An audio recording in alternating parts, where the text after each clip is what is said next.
Good evening. I had a call back today from Susan Craig over at the New York Times, and I could see our discussion showing up in an article which she just published in the New York Times entitled Eight Questions for the MF Global Hearing, where she's going to ask the CEO of the CME, Terrence Duffy, a few questions regarding the chronology of events and also the CME's responsibility in regulation of this incident.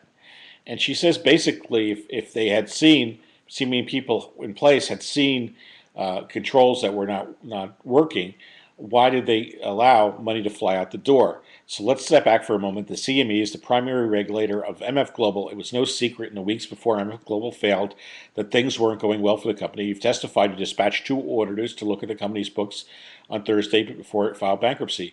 Shouldn't you have had people before that? Once you had people, wasn't there a responsibility on your part to protect customer money at MF Global?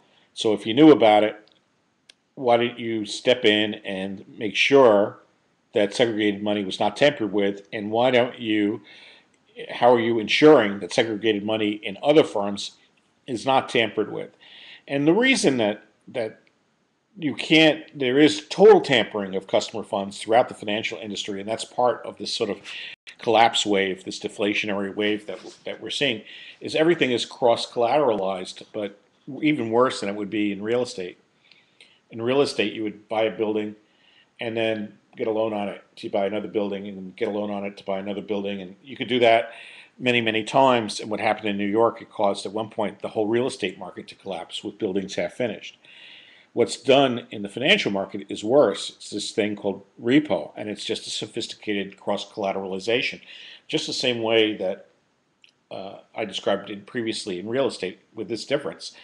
No one is buying, you have an asset, a treasury, you get a loan against it, you lend it to somebody, they get a loan against it, they lend it to somebody, they get a loan against it, they lend it to somebody, they get a loan against it. And that is, then you have the ability to repo it back. Okay, give it to me back, give it to me back, give it to me back, give it to me back. And what happens is if there's a problem with that treasury instrument, the whole thing comes down as a house of cards. And that could very well be why this 1 billion problem with MF Global may be a problem in the trillions. And it's setting off a wave that we see expressed in the depressed price of gold today and in the depressed price of silver, as well as the market. And this wave is a clutch for collateral. Give me my treasury back. Give me my treasury back. Oh, yeah, my customer funds here. Oh, we lent that to you. And that's what's happening now. That's this latest deflationary disaster. We have the problem of European debt going bad, and then we have the problem of all this repoing, this strange financial cross collateralization, which I've described. It's really worse than that because it's really like they're borrowing money on a car which belongs to you that's parked in overnight parking, and then they're loaning it out and they're using it as collateral for another loan, and then they're using it for collateral for another loan, and ad infinitum.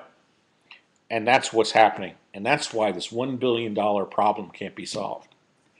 And we're going to see another test of the financial system, right here and right now.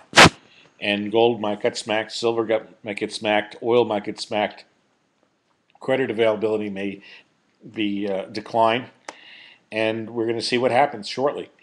The way I can tell we're going into a crisis is I always look at the 10-year note yield, which is now 1.92%. Anything below 2, and the hinges are coming off the doors. Thanks for your time, and there's a lot for me to think about, and that's why I'm sort of posting my thoughts here on this channel.